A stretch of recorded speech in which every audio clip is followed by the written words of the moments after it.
La ligne Windrush est un itinéraire important du réseau Overground de Londres, qui relie Highbury et Islington au nord à des destinations au sud, notamment New Cross, Clapham Junction, Crystal Palace et West Croydon.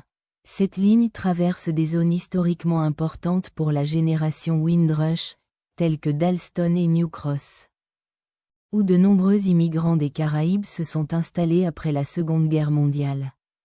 Canal 4 en novembre 2024. Transport for London, TfL, a officiellement nommé cet itinéraire la ligne Windrush pour honorer les contributions de la génération Windrush à la ville. La ligne est représentée en rouge sur la carte Overground mise à jour. Sky News. La ligne Windrush fonctionne avec un modèle de service hors pointe typique de 16 trains par heure, facilitant les déplacements pratiques dans les zones clés de Londres. Le week-end, elle propose des services de nuit entre Highbury et Islington et New Cross Gate, avec une fréquence de 4 trains par heure.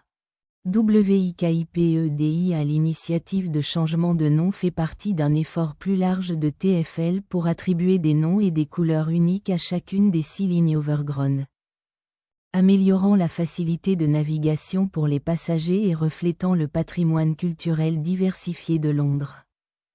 La génération Windrush fait référence aux migrants caribéens arrivés au Royaume-Uni entre 1948 et 1971 pour aider à reconstruire le pays après la Seconde Guerre mondiale.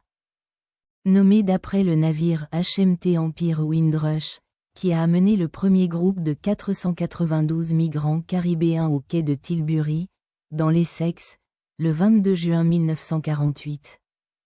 Le terme s'applique désormais largement aux personnes originaires des Caraïbes qui sont arrivées au Royaume-Uni pendant cette période. Voici un aperçu général. Contexte historique. Pénurie de main-d'œuvre après la guerre. Après la Seconde Guerre mondiale, le Royaume-Uni a été confronté à de graves pénuries de main-d'œuvre.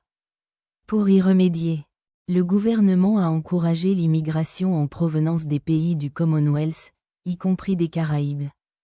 Invitation à aider à la reconstruction. Les îles des Caraïbes, faisant partie de l'Empire britannique, étaient considérées comme une source de travailleurs volontaires. Beaucoup sont venus au Royaume-Uni pour de meilleures opportunités et pour soutenir leurs familles. Migration. Navire clé. HMT Empire Windrush, le 22 juin 1948. Le navire est arrivé avec 492 passagers en provenance de la Jamaïque, de Trinidad et d'autres pays des Caraïbes. Cela a marqué le début symbolique de la migration de masse. Arrivées ultérieures. Au cours des 2 décennies suivantes, des milliers d'hommes et de femmes d'îles telles que la Jamaïque, Trinidad, la Barbade et Sainte-Lucie ont émigré au Royaume-Uni. Contribution main-d'œuvre. Beaucoup ont travaillé dans des secteurs essentiels comme le NHS, les transports publics, par exemple, le métro de Londres, et la construction. Influence culturelle. Ils ont apporté leur culture dynamique, notamment la musique, calypso, reggae, la nourriture et les festivals, comme le carnaval de Notting Hill, qui sont devenus essentiels à la culture britannique moderne. Défi. Racisme et discrimination. La génération Windrush a été confrontée à des préjugés et à des difficultés considérables. Ils ont rencontré une discrimination en matière de logement, des obstacles à l'emploi et l'hostilité de certaines parties de la société. Installation en Grande-Bretagne. Bien qu'ils aient été invités, beaucoup ont été accueillis avec hostilité et ont dû surmonter des défis pour s'intégrer. Scandale Windrush en 2018. Il a été révélé que de nombreux membres de la génération Windrush et leurs descendants avaient été détenus à tort, privés de soins de santé et de logement, ou expulsés par le ministère de l'Intérieur en raison de l'absence de documents prouvant leur droit de vivre au Royaume-Uni. Et ce, malgré le fait qu'ils aient vécu et travaillé légalement dans le pays pendant des décennies. Le scandale a provoqué une indignation générale. La démission du ministre de l'Intérieur de l'époque et des excuses du gouvernement.